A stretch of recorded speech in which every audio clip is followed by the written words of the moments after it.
কেন্দ্ৰ আগবঢ়াইছে। জয় গুৰু শংকৰ সৰ্বম নাম কৰম জাতি নাম জপাম তোমাৰ চৰণ কৰে বাৰ কৰুণ প্ৰণাম বাৰ কৰুণ প্ৰণাম। পৃথিবীৰ থেকে ধৰ্মজ্ঞানী হয় তেতিয়াই একো একো ধৰ্মপুৰুষৰ আবিৰ্ভাৱ হয়। চন্দ্ৰমা 50 খ্ৰীষ্টাব্দ আনিল মহৰ হুংকাৰ কমিটিৰ বৰপৰ্যটন লাভ কৰে কুসুম্বৰ ভূঞা আৰু সত্যমিন্দ্ৰাৰ পুত্ৰ শ্ৰীমন্ত শংকৰদেৱে। ঘাটমামৰা শংকৰদেৱক ভূমিত খেৰগতিয়ে তুলি তালি ডাঙৰ কৰে। ভগৱান শ্ৰীকৃষ্ণৰ দৰে অলৌকিক ঘটনাৰাজিৰ মাজেৰে তেওঁৰ 12 বছৰ কাল অতিবাহিতৰ অন্ত মহেন্দ্ৰ কলিকতি গুৰু মানি তেওঁ শিক্ষা জীৱন আৰম্ভ কৰে।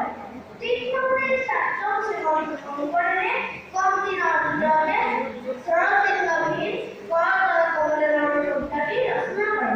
শংকৰদেৱৰ সত্যবীৰ্যৰ বৰ্ণনা কৰি মাধৱদেৱে লিখিছিল, দৰকিত সুন্দৰ গৌৰৱ বলে বৰং জয়চৰ ফুল বৰকাশ সকলো ভক্তৰ ৰঞ্জনে যাচৰি দৰকনে পাওঁ গোপীনাথ।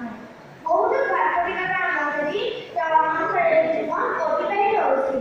ভাৰতবৰ্ষৰ বিভিন্ন তীৰ্থভ্ৰমণৰ অন্তৰে তেওঁ সাহিত্য সৃষ্টিত সমল যোগাইছিল। জয় জয় ৰাম জয় শ্ৰী ৰাম জয়